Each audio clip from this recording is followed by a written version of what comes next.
Auditeurs, auditrices de la NCDP Télévision Massango, salut et bienvenue dans cette édition de Voici les grandes articulations. La population de Rweza se dit satisfaite de l'augmentation des infirmiers au centre de santé de Rweza dans la commune Moranvia jusqu'à 4 infirmiers alors qu'il y avait un seul auparavant. Les agri-éleveurs du quartier Mobalazi et les commerçants de légumes disent que leur métier est louable. Olivier Manelakiza nous en dira plus. Domaine environnement, méthode de Manelakiza va nous dire la situation de l'endroit où il s'est rendu ce mercredi. Voilà pour les grands titres, en instant le développement. Bienvenue encore une fois dans ce journal. À la présentation, c'est Jean-Claude Nsengiouva. À la cabine technique, c'est Ale Foulanzima. Je vous le disais dans le sommaire, la population de Rweza se dit satisfaite de l'augmentation des infirmiers au 10 centres de santé, car auparavant, il y avait un seul infirmier, mais aujourd'hui, il y a 4 infirmiers. Reportage signé Amoké Nessé.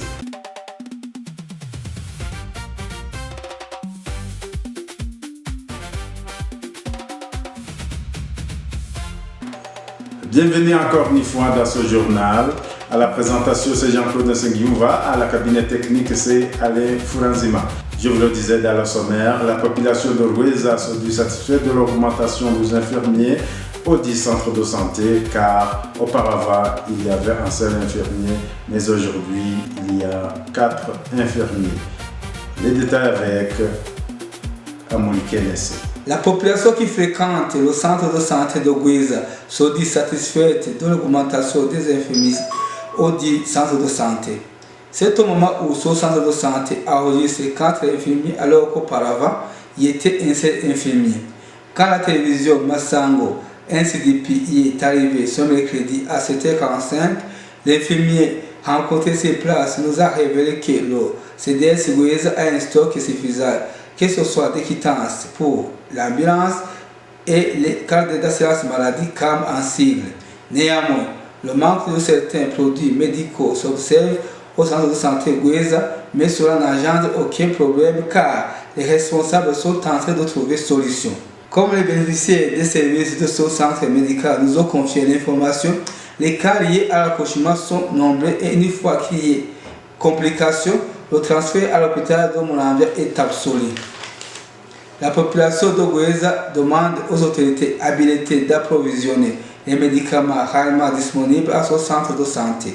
Le centre de santé Rweza enregistre 11 services et que selon les patients rencontrés sur place, les prestataires se présentent à les postes de travail à temps avec respect de la déontologie. De Rweza, américaine, NCDP Télévision Massango. De la santé à l'agriculture, les agri-éleveurs et les commerçants du quartier Mobalazi de la commune Moranvia précisent que le rendement leur permet de promouvoir leur vie quotidienne et à couvrir leurs besoins. Les détails avec Olivier Manelakiza nous fait le point. Les agri-éleveurs de la commune Moranvia, zone Moranvia, quartier Mobalazi, sont satisfaits de les métiers d'agriculture et d'élevage, surtout l'agriculture des légumes, ainsi que le fumier dont ils reçoivent provenant de l'élevage des vaches. Salvatore Bigirimana, l'un des agri-éleveurs de cette localité que nous avons contacté, apprécie la façon dont il le fait et le profit qu'en tire, notamment l'achat des parcelles et de construire la scolarité des enfants, faire soigner les enfants de passage 5 ans et ainsi de suite. Vianney Nkurunziza, l'un des vendeurs que nous avons parlé avec, témoigne qu'il a commencé à vendre les légumes depuis qu'il était célibataire et vivait dans une maison qui n'était pas la sienne, alors que jusqu'à maintenant, il a déjà une parcelle construite et une famille et a 3 enfants et 3 animaux domestiques de sorte grand bétail.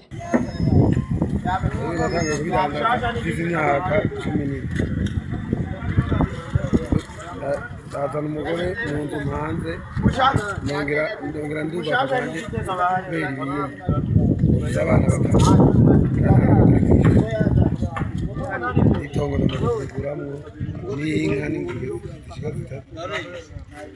Ces légumes qu'on cultive dans cette localité sont principalement les choux, les pommes de terre, oignons rouges et blancs, poireaux, les courgettes, les carottes, les épinards, les céleri et autres. Depuis Mubarazi, Olivier Manirakiza, NSDP Masango TV.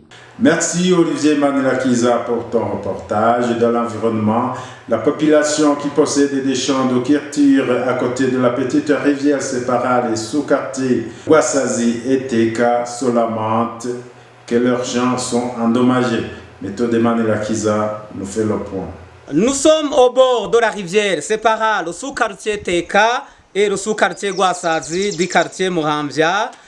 La population qui possède des champs à côté de cette rivière se lamente qu'elle continue à s'agrandir et endommage les cultures. Cela se fait à cause des gens qui extraient du sable, du gravier et des moellons. Selon cette même population, en 2017, elle était étroite de telle façon que même les petits-enfants pouvaient la traverser sans problème. Sur cette rivière, la population avoisinante a construit des passerelles qui servent de liaison entre les deux sous-quartiers.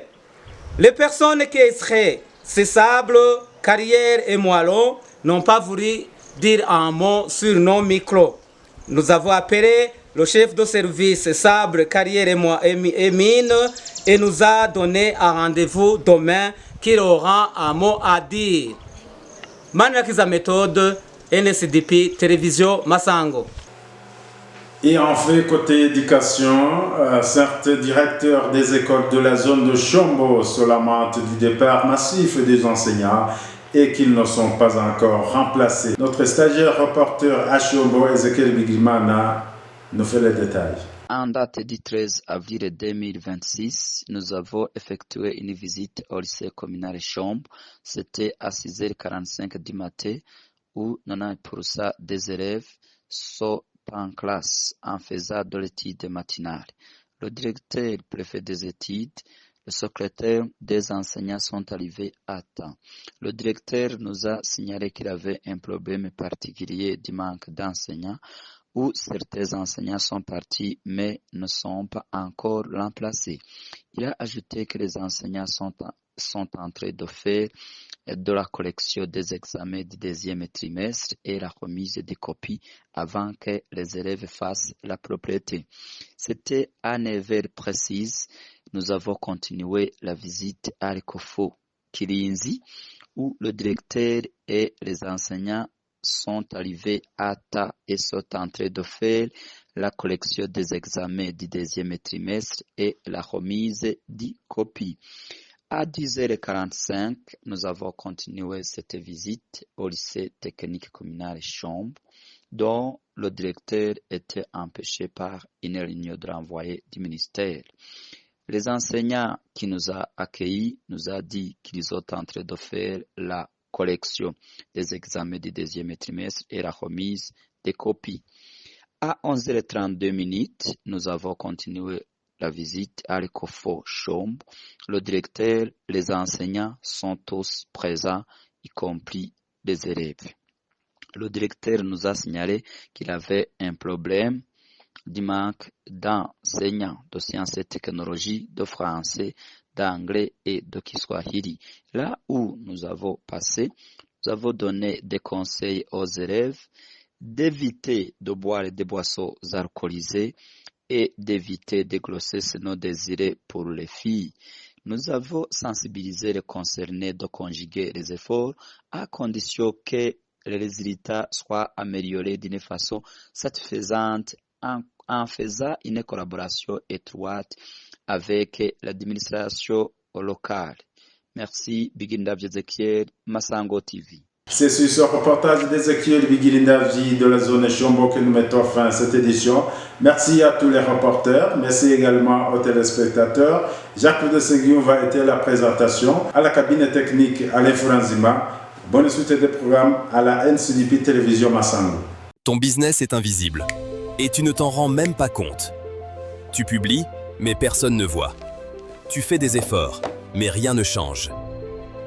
Nous créons du contenu puissant pour ton business. Des vidéos, des publicités, des visuels professionnels, prêts à attirer des clients, en seulement 24 à 72 heures. Plus de visibilité, plus de clients, plus d'argent dans ton business. Conçu pour les entrepreneurs burundais, prêts à passer au niveau supérieur. Commence dès aujourd'hui. Va sur ncdpconnect.online.